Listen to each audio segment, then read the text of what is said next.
your daughters are so good, but what do you do? And my line is always like, if I told you, I'd go to jail, I wouldn't be where I'm at without her. My fear that when I'm gone, I didn't tell them the things that they needed to hear. The youth, this generation, are really curious. They want to know and understand, like, how can we help our elders, our parents, heal from things that they really had the opportunity to talk about. Closed mouths don't get fed. Don't be afraid to ask questions and reach out. It started with the youth and just being able to share different career paths and just opportunities that I wanted when I'm trying to find my way in higher education. The concerns from parents are, we can't afford those programs. We didn't go for money. I've never sold so much barbecue. It's not easy, but it's doable. And that's one of the reasons why we started Pasifika Pathways. This is going to be a special one because it is Mother's Day and I have a mother-daughter here today, Mere and Lorna-Lei Sua'ava. Talofa, my name is Mere Sua'ava. I'm grateful for this opportunity. I honestly was a little shy to do this,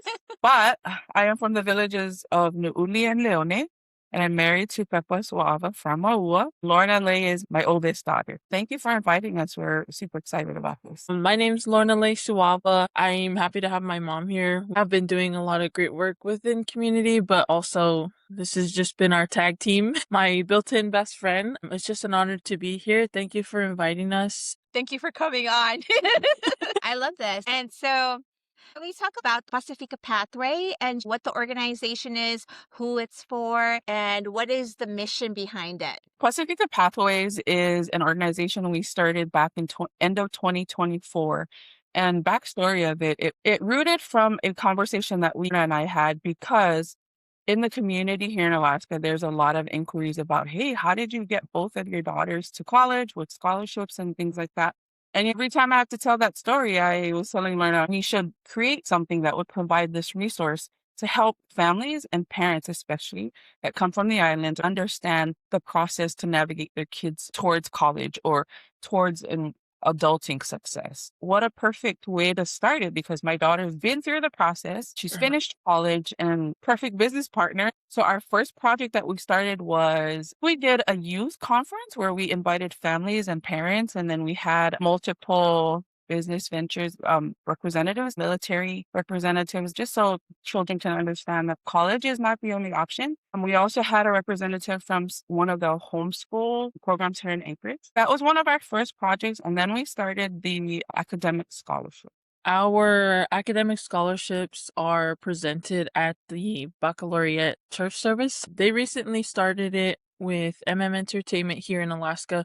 We have a lot of different organizations that are here to empower and uplift our community. And so we thought the best way for us to make an impact was to really focus on the youth. And so that's where it started, with the youth and just being able to share different career paths for them and just different opportunities that I wanted when I was trying to find my way in higher education and just trying to find what career would be best fit for me. So our academic scholarship is for the top achievers. They have to have the highest GPA, and that's just an introduction of how to apply for scholarships, how to apply for college. It's small right now, but it's preparation for them to really get into academia and be able to understand it's a process. It's like a job. You have to apply for it. You have to find your skill and find your expertise. And so just being able to provide that for the youth has been very impactful. So in our application, we have a few questions like your name, what school you go to,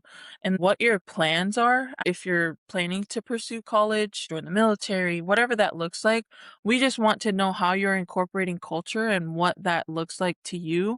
And then also sharing, their GPA. And that's the most important component for us because we have a lot of kids that are focused on just the sports and they want to be student athletes, but then they play this great game and then the academics are what holds some of our kids back. And so we wanted to make sure we touched on that and really hone in on like, hey guys, it's not just the athletics, it's the education that goes hand in hand. It's good because you're a student athlete, so you know that process. And recently in the news, there's been a couple that made it to the NFL draft and first round pick too are of Samoan descent. And So that's been super cool to see, and I love that we're bringing that in. I used to teach at Samoan. We don't have college Yes. counselors, and I know even out here, there's a larger population. It's hard for counselors to serve students. I love this because you can come from a student's perspective, and you can come from a parent's perspective. Who is like the target audience? Is it someone who's in their senior year? Is it someone who's in college, or maybe junior high? Who is the demographics that you're looking to help? For this week specifically is the seniors, just because, they're about to graduate, they're trying to find what their next step is, what their goals are. So that's what our academic scholarship is focusing on. But recently we've expanded it to the families because we can't just focus on the youth. A lot of the times we can have the youth and we can, build them up, take them all to all of these different programs and things, but they're tied with their siblings, their family. And so we've expanded our program to the entire family. I think it just depends on where the need is. And that's why we're trying to figure out the details of our program and where we can best serve our families, because we want to help them as a family unit, and being able to help them in all the different areas. So for the scholarship, we're targeting the seniors specifically for the academic scholarship. And this is just the start. This will be the second year that we are issuing this. And then one of the other funding programs that we're working on is to fund summer sports programs. A lot of the concerns that we get from parents are we can't afford those programs. And again, that's one of the reasons why we started Pasifika Pathways, because in my experience, it was very hard to get my girls into these summer programs, get them to travel for sports. It's because our families aren't able to afford it. So that's one of the key focuses of Pasifika Pathways, is to provide scholarships, help the parents understand their responsibilities in this, that it's a partnership. We don't want to just push our kids to go play and then expect that they're going to into NFL or NBA Yeah. players. The Mm-hmm. parents have to be there. And a lot of the concerns also from the local sports, because we're so involved in these programs, there is a huge need for the Polynesian community to understand that they need the support of the parents, because it's our Yeah. children that are a little difficult and that need a little bit more encouraging in sportsmanship, and discipline. And for me as a parent, I've gone through all that and I understand. I've traveled with the girls. I've never sold so much barbecue, just trying to help, because we didn't go for money, but this is the process that I want to tell our people. It's not easy, but it's doable. So we're Mm-hmm. trying to navigate resources that we can put out there for the community. And that's the sole purpose of Pacifica Pathways. It's great, especially with kids, that saying it takes a village to raise a Yeah. child. You just said selling barbecue. You got a tight knit family. And I love that you were planning to help out, not just the student Mhm. itself, its family, its parents. And Mm-hmm. so, from your own experience, what is something that you think has paved or helped Lorna stay in that path where she is today? One of the things that I like to share and encourage our Polynesian families or parents are, hey, ask questions. And it's in the communities that we've gotten involved in. Closed mouths don't get fed. Don't be afraid to ask questions and reach out and say, hey, where can I find this funding, or how can I get this help? That's how we've been getting the resources and the help. And there are organizations that are happy to help. Excited to see that we're wanting to make the change, because there are issues and concerns in Anchorage in Alaska, period. With the whole transition of our community, those are some of the things that we want to target also, not just the students and their academic goals, but helping the parents understand that we want you to become better supporters for your children. But also there's an area where we want to help them, hey, build your credit, understand that process and get better jobs, and understand that there's trade programs. So all of those things will be covered with Pacifica Pathways. I love that, because what kills me sometimes is that, especially back home, is instead of going to college, or like Mm-hmm. having like forced to go to military, even though they're not sure that's the path they want to take. So I love that the program is here to help guide everyone to be like, hey, it's not the only path. There's so many ways that you could do this. So this is such a great organization that you all are putting together. And Lorna had mentioned earlier the cultural component of it. So, I mean, you talked about discipline just recently, and let's just be real. Discipline in Samoa is going to be very very different than discipline here. I'll give this to Lorna first. You being an athlete, you being raised outside of Samoa, how has those cultural values shown up for you compared to what your mom and I might have experienced back home in Samoa?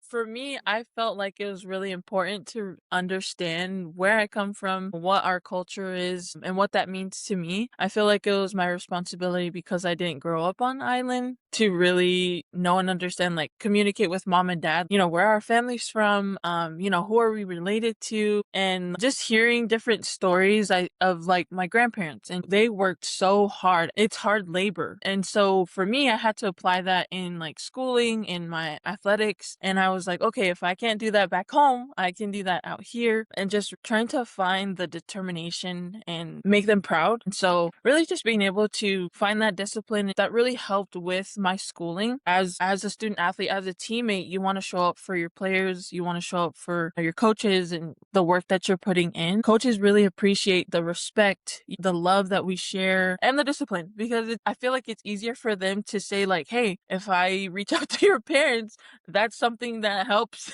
It helps like, oh, okay, we're back on track. But knowing and understanding like our culture and the values of respect and love and just holding up the family name, being able to really do what you do and give it your best to show for your family and not always for yourself. That's awesome. So, from a parent's perspective, like I said, like disciplining back in Samoa is very different from discipline here in the US.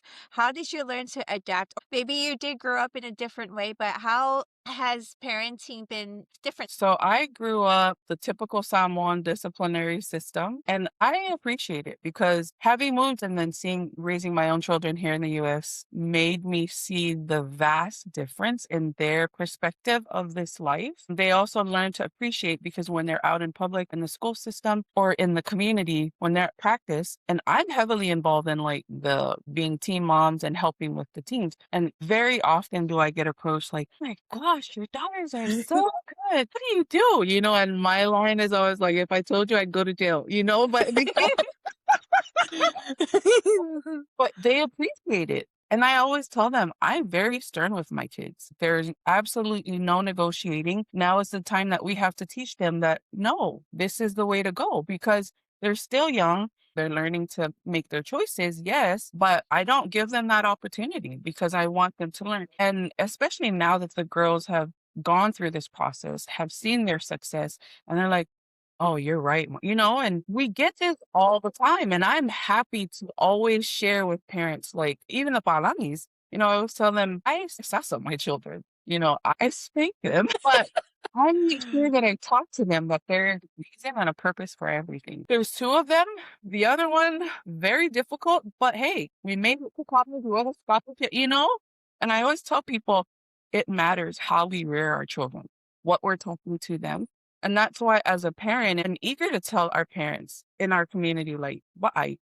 Oh, wala, may ako na ingay, and then we just get sucked into, we come from the islands and we think, oh, this is the life. No, it isn't. We're barely making it. And I think that's why it drives me with so much passion to help our people. And it doesn't matter if you don't have a degree. We're here to find those paths. And I keep telling the girls, you've got to have discipline. And just because you're done with school, just because you made it to college, that disciplinary mindset has to continue on in life because there will continue to be hurdles and things to overcome. But the Samoan disciplinary system works. And I will never tell people that, oh, change to the pop. No, because even here in Anchorage, so really short story.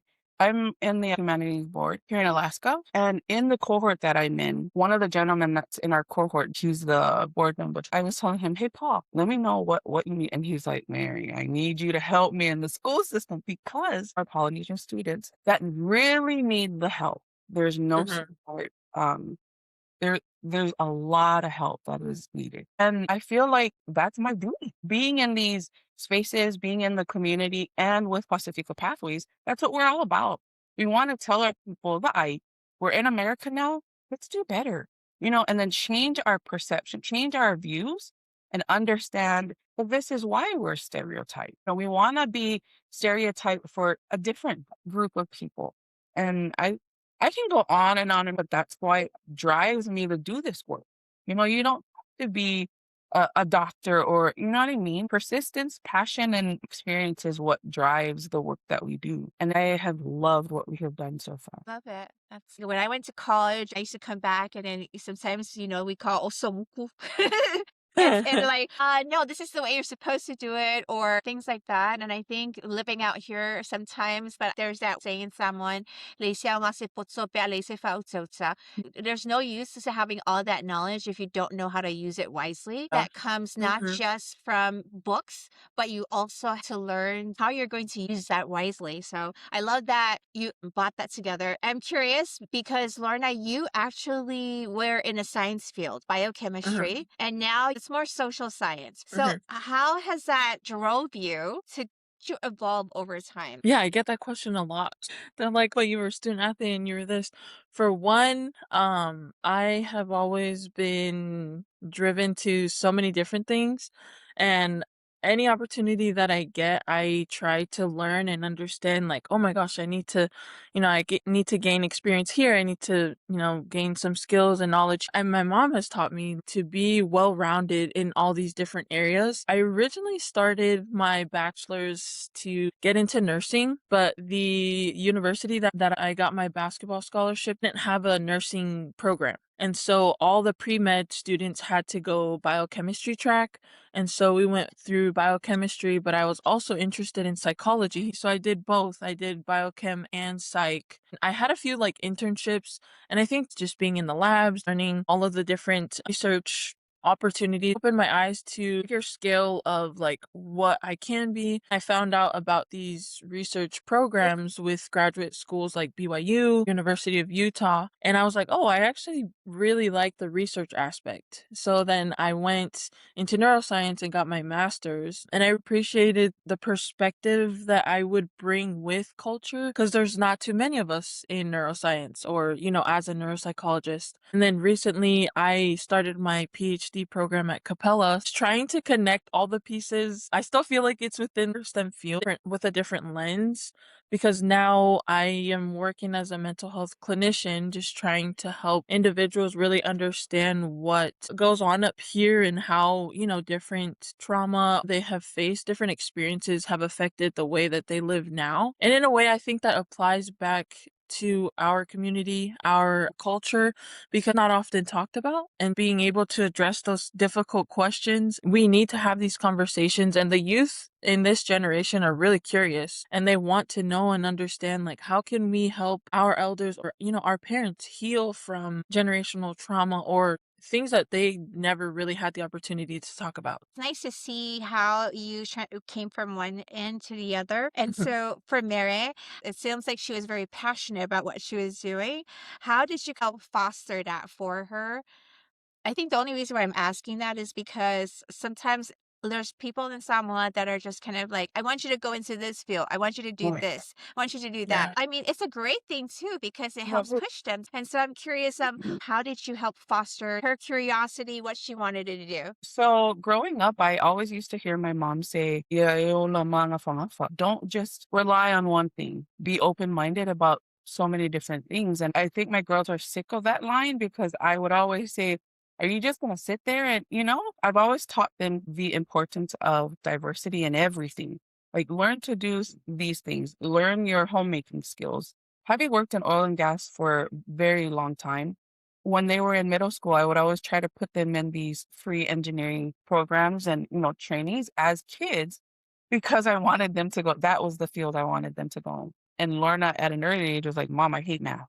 You know, that didn't Yeah. work. So I figured, okay, I can't force them to identify this early what they want to do. So I figured I would just continue to teach them like strong mindset and to be open minded to multiple things in life and find Mhm. what you love. But I always prioritized the sports aspect because it developed them in many different areas. So a strong mindset that they can do hard things, discipline, good sportsmanship, and being able to follow a leader because, I talked a lot about that coach is going to be that person or a similar leader or person in your life, in your job, in the future, in college. I just thought that those many different things that I constantly drilled into them is what helped. Of course, they didn't go into engineering, which I was kind of bummed. Never made it to become an engineer. I also feel that it's very important as parents. And as a mother, I feel like it's a bigger priority. As part of the parental dual, my husband is a strong support disciplinarian. But I'm that person that tries to have these conversations where in our community, I don't think we understand that we can have these difficult discussions to where you can disagree. It's really hard to see that in our community. And from the parents' perspective, that's one of the things that we're hoping to mentor upon. I like that. Having that parent support group is so important. And for me personally, with the Dear Sunga podcast, is creating a network of women, Pasifika women, because even though we might be in different industries or in different spaces, but it's the ability to bounce ideas and go, I like the way you did that. And we can do this together. Where it's doable, you'll get there. It doesn't have to be exactly like what someone else did. Yeah, and I think that's important. And I think there's a lot of that thing. I don't think it's just Samoan, it's anyone in general. It's the Right. comparison. It's like, oh well, look at her. She's doing great here. Why can't you Mhm. be just like her? And I think it's the ability to recognize that person's strength and then draw from that strength. So I really love that. So what is your relationship like? I'm thinking back, if I had to work with my mother, I'm not sure about this because she is going to be so hard. I mean, I don't know if I could do that. What made you decide, like, hey, I think this is a good thing that my mom and I can kind of work together? So, Lorna, what's your thoughts on that? For me, I feel like we do a lot together anyway. Sometimes we do butt heads because we're two very strong personalities, but I get it from her. We have to really sit down and be like, okay, now I see where you're coming from. And then we can really move on with whatever project that we're working on. But yeah, I feel like we work on a lot of different things together anyway. So it was just fitting to have Pacifica Pathways to share both of our perspectives to help our youth and our families. Like mom said, like we've been asked a couple times, whether it's in church or, in different sporting events, they're like, hey, how have you guys been doing this? How are you able to do this? So just providing the resource altogether for the family. What better way to do that with all of the different things that we're trying to come up with and really share with different organizations and families. Nice. I like that. And then how about you, Mary? What's it been like working with Lorna, especially now as a business partner? That's a different aspect of it. So what's that been like for you? I think I have an idea of their perception of me. We're a very close knit family. We do everything together. And one of the things that as parents we try to do is every week we spend time as a family because we are very busy. It seems like Lorna and I are working together a lot on different projects, but we almost don't see each other. Like she's at her Yeah. job, I'm doing my job, but we find the means to virtually communicate and still do the work for Pacifica Pathways and these other areas that we serve in, like in church and stuff like that. But from an early time when our girls were very young, and from the way I was brought up, I always knew that it was important to develop this relationship when they were very young. And it's kind of funny. My husband and I would look at them and see how they talk as sisters. And I guess I can appreciate it because in the American society, once they're 18, they run off. And that's one of the ways that I would say, hey, pare sa alam mo, Mike, yeah.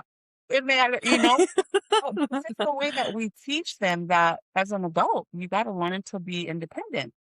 And these are ways that I teach them. If you were out there, you would be doing this, this, and this. So appreciate this. And I want you to work hard and get yourself up there to where if dad and I weren't here, you would be able to be independent and, be able to, you know, find the means for yourself. And it's kind of funny. I always, I giggle because I was that auntie that everybody was either afraid of or didn't like because I was very strict in both families. Or, sorry, George, but this is why. Because I wanted to make sure that they turned out, we're not a perfect family, I'll say that. But No, develop a healthy we all have family issues. We come from Samoa. We know our culture and our traditions. But I think having learned the system in America, and we find ways to come together so that it's a healthy means of a family and stuff like that. And communication is key. Well, Mhm. just because we say it doesn't always, because it can also drive a toxic, you know, means of like family relationship. You and I know that. It's everywhere. So Mhm. I don't know. I make sure that I'm very close to my daughters, and maybe they're sick of me, but they really talking to them about everything, and I Yeah. talk to them about everything, personal, personal things that they need to think about, healthy, like their health, their image, not like comparing themselves, but just make sure that you always think about how do you present yourself in public? How do you always want to look good. He's talking to me really miss my mom too because she and I were very close. My mom was so strict on me. Like I think people just know how strict she was, but I'm so glad that I got to go back home and I formed a much more deeper bond with my mom. One of the things that I miss most with my mom is that we used to do mother-daughter dates. And so I'm curious, what's like one of like your favorite mother-daughter moments? For me, like I've developed different bad habits in the girls too. We love to go shopping together. We're very huge thrifers, and one of the things that I've taught my girls is to live within your means. You don't have to be rich. Just be smart with everything that you have. And so we love to go thrifting. Well, maybe I'm the only one that loves. We love to go to the spas together, and we are big time gym rats. So we go to the gym as a family with my husband too. Maybe Lorna can think of other things, but we're pretty much together all the time. Yeah. No, for sure. Shopping definitely is at the top of our list because we always find some excuse to be like, "Oh, I think we need this." And we come out with the one thing we didn't even we went in for, we didn't even buy it. Shopping would be one of our like favorite things to do. We always find the time to have family dinners.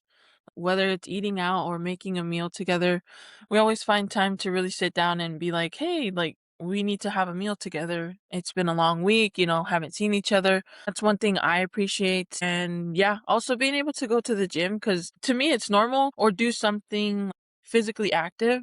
And then I tell that to my friends and they're like, Yeah, oh, you they're guys like, go as a whole "What?" family? I'm like, "Yeah, don't you go with your parents?" And they're like, "No." Yeah, that's one thing that I appreciate. Some people think they're like our older sibling. I'm like, no, they wish." But yeah, we're really close in that sense. Even dad, he was really strict in the beginning too. But Very.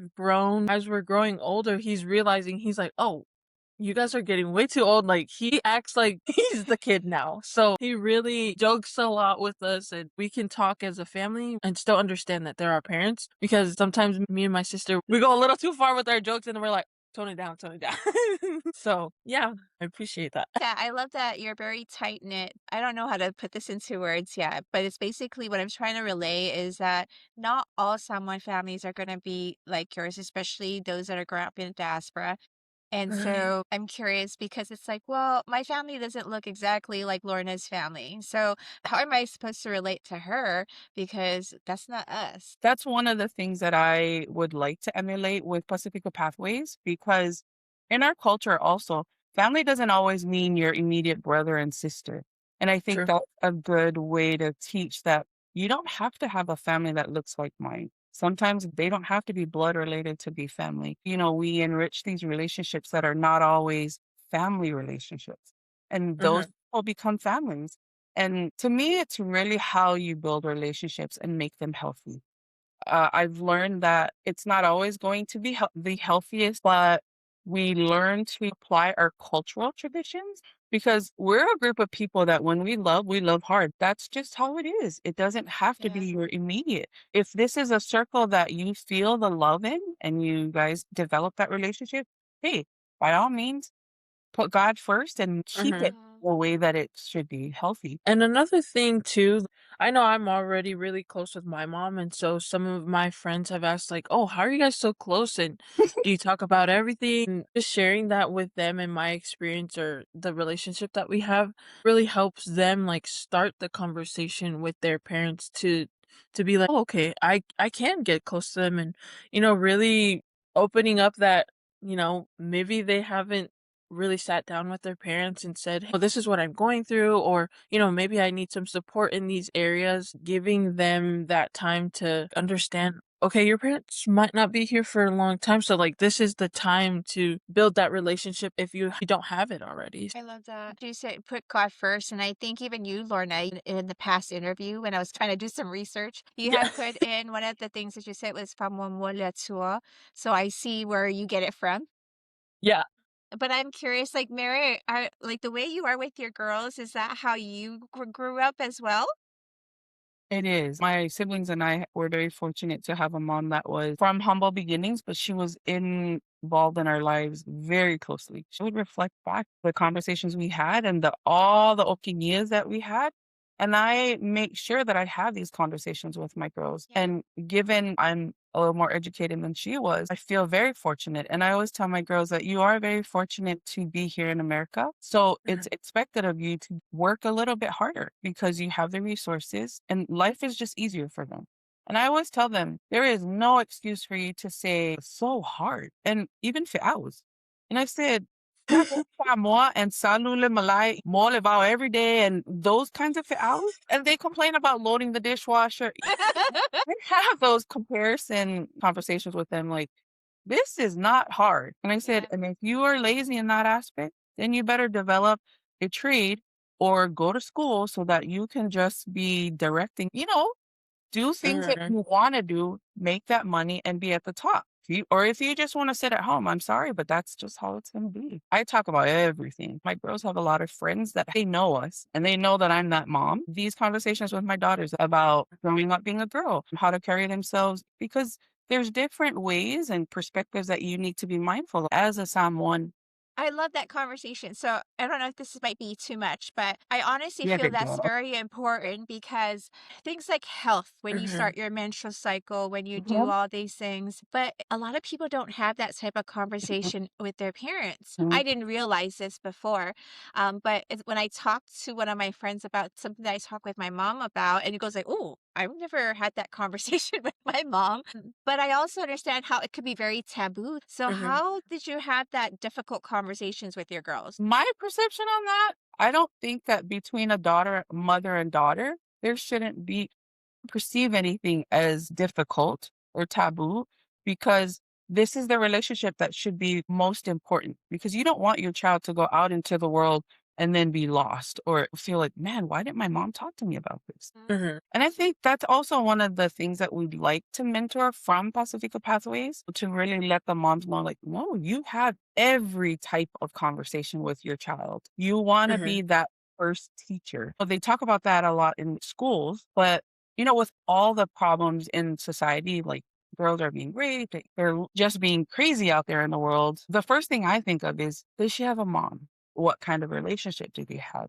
Because I always tell the girls, hey, if you follow, like, I'm sorry, but I'm going to do my duty. We have those conversations whether they like it or not. And sometimes they say awkward. I'm like, you know, there's no such thing as awkward in Samoa. Or maybe there is. I grew up in Hawaii. My parents were very Samoan. I was reared very traditionally Samoan. And so I know that life. I'm one of those people that I watch everything and I take notes mentally. And I'm like, when I grow up, I don't want to be that. But I think that's why I'm very passionate about teaching my girls the way that I do. There's no such thing as awkward conversations in my house. We're gonna talk about it, because I don't want them to be surprised out in the world. And I want Yeah. them to be able to practice this when they become moms. Or if they're able to help another young lady that they're friends with, hey, you can do this. And those are ways to help others. I like that, especially young women to have that support to guide them through a lot of things. I think of health, hygiene, conversations. Those are things that are very important that might be very uncomfortable to people, but it's necessary. So I love that you had that relationship where you guys can talk about these things. So let me switch it now to Lorna because I have a very close relationship with my mom too, but there's things that I'm just like, I gotta be individual and just be like, yeah, I get your perspective, but this is how I want to live my life, Yeah. which never Mhm. really goes right. But how are you able to have that very close relationship with your mom and still be you? For one, I have those moments too where I'm like, okay, I know what I'm doing. And then my mom's like, actually, you should think about it. I get so passionate about all of these different things and I have really big goals. But then she's like, have you really sat down and thought this through? Just being able to do things like that. Because nobody else is looking out for me the way that my mom is. And so just being able to have someone to really hold you accountable, but be truthful in the way that she wants the best for you, just being able to see, oh, okay, you need to dial it down a little bit. You're doing too much in a good way. We're also close to talk a lot about being a woman, how to present yourself. And that's just helped me see things in a different perspective, a different light, because wouldn't be where I'm at without her. So yeah. Those difficult conversations that come easily for us We're used because to it because we have them regardless. yeah, like it'll just come up anyways, and then I'm like, "Oh, actually that was helpful," or I see why she's telling me that. Those difficult conversations are a little easier for us personally to navigate. Other families might be different because they don't communicate, they don't share like any of those experiences. So then when it comes up, then they're like, "Oh, I didn't know you were going through that." You just don't know. I like that. Changing from an uncomfortable conversation to normalizing it to be like, this Mhm. is just Yes. something that you're supposed to have. So, Pacifica Pathway, is it just going to be in Alaska or is it also going to be nationwide or is it going to be in Samoa? What's the I love plan? it. I'll start with it because this is Mhm. exciting for me. So we just established our board and we are excited to share that we have representatives from American Samoa, Utah, and then most of our board are here. And we have a cultural representative from each group. So we have a Maori person. We have a Mhm. Hawaiian director and then majority Samoan. So our plan is we pray that as we continue to build impactful relationships and create these areas for our people that we can expand to American Mhm. Samoa and possibly to Samoa because one of our leaders in our board is a doctor from Hawaii. It Mhm. makes me very proud. And as a mom, I always remind him, man, I'm so excited that you guys are all these scholars. And that's what drives me to build this. Mhm. I always like to frontline my daughter because she went through this whole process, and I want people to see this is the success you want. And then now that we have all these other scholars, all from the Pacifica, I want it to grow. I want it to help everyone. So yeah, we're excited. Yeah. Yes, I'm so excited for you guys. I think long term, we want to build a program where we can provide those internships or fellowships to be able to go back home and experience. I know a lot of the time they have like, Palangi researchers that come to the island and they're the ones producing the research or, the data on us, but just come for the one time and then they're like, oh, okay, let's write this paper. But having more of our people really knowing and understanding our culture and then being able to produce that kind of research and give back to our islands, our families, and just being able to benefit all of us. It's not just for the research, for just a number. So we want to build those relationships and then eventually expand to internships and fellowships in the islands, whether that's Tonga, New Zealand, or Samoa. We want to grow this to to benefit all of our Pasifika families. I love that it's very diverse. This is so wonderful to see and witness and how everything is going to transpire. Yes. I'm just curious in terms of, I mean, the scholarship is such a great idea, but within the next few months, what can the audience anticipate to see for Pacifica Pathway? Well, there's a lot actually. Yeah, we've got a um lot of things coming up.